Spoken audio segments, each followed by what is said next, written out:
আমরা কলকাতার দিকে যাব, ট্রেনের জন্য ওয়েট করছিলাম। এমন সময় দূরের থেকে চোখে পড়লো বেল। আমরা সবাই মিলে হাঁটতে হাঁটতে বেলের কাছে চলে গেলাম।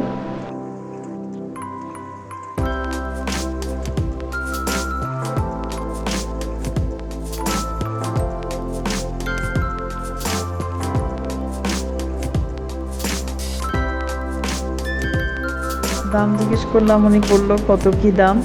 তারপর আমরা কিছু বেল নিয়ে নিলাম সাথে, আর কিছু দুইটাকে ভেঙে মাখিয়ে নিলাম।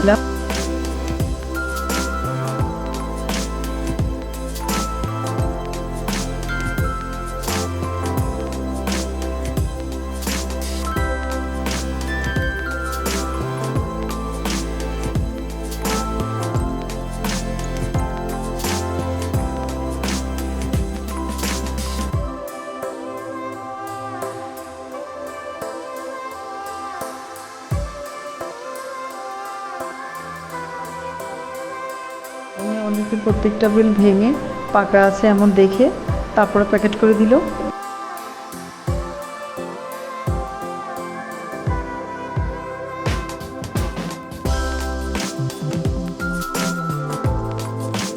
তারপর আমরা যে বেল খেতে চাইলাম মাখিয়ে, এই জন্য উনি টেস্ট করে করে দেখছে কোনটা ভালো। তারপর যেগুলো ভালো হলো সেখান থেকে আমাদেরকে মাখিয়ে দিল।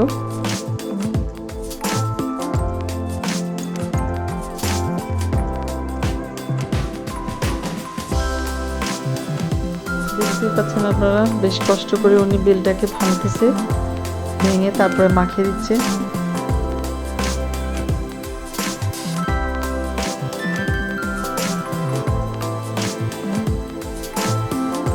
তারপর উনি বেলের ভিতরের অংশটুকুলোকে বের করে নিল। বের করে নিয়ে তারপর দেখেন কি কি দিল তার মধ্যে। দিয়ে দিল মশলা মিক্সড, এর মধ্যে অনেক কিছু দেওয়া ছিল, শুকনো মরিচের গুঁড়ো, বিট লবণ, আরও অনেক কিছু দিয়ে মাখানো ছিল মশলাটা। তারপর দিয়ে দিল টমেটো আর ঝাল দিয়ে সস বানানো একটা।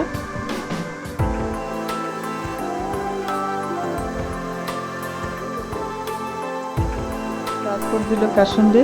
কাসুন্দিটার মধ্যে একটু পানি দেওয়া ছিল, পানি পানি। তারপর দিয়ে দিল চিনি।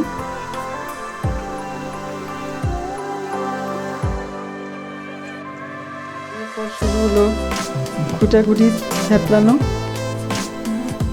ভালো করে থেতলে মাখিয়ে দিচ্ছিল। দেখতেই পাচ্ছেন আপনারা, সুন্দর করে মাখাচ্ছে। যদিও পরিবেশটা এত ভালো ছিল না, অনেক ময়লা ছিল।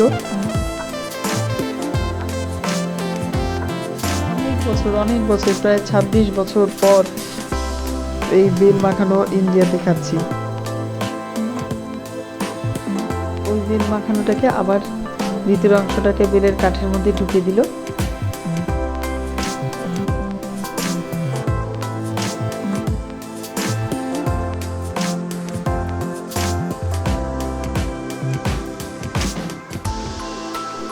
আস্তে আস্তে করে সবটুকু ভিতরে ঢুকিয়ে দিল, আর দিয়ে দিল কাঠের ছোট চামচ।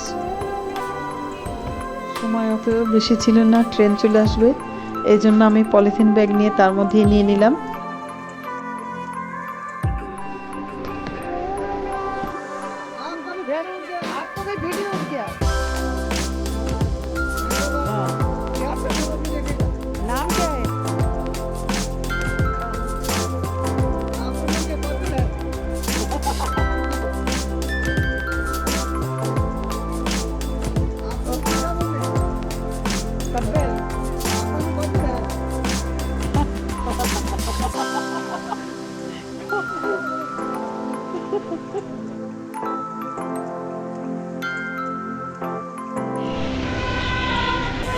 আমাকে বেলটা বানিয়ে দিচ্ছে।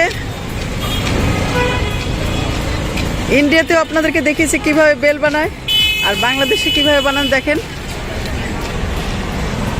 লবণ মরিচ দিয়ে কত করে বেল। বড়গুলো পাকা নাই বাবা, পাকা না কাঁচা? কাঁচা।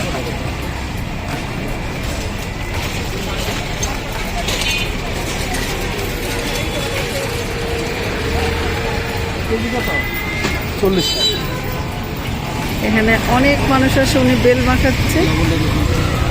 জি, লবণটা ঠিক আছে। উনি একটু লবণ টেস্ট করতে দিল, আমি দেখে নিলাম। এখন দেখতেই পাচ্ছেন বেশ মজা হয়েছে। খাটি দিদি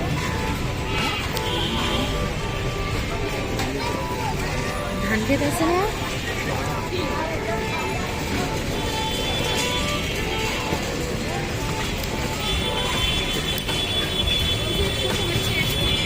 বড়গুলি তো পাকবে আর কয়েকদিন পর লাগে। হ্যাঁ জি,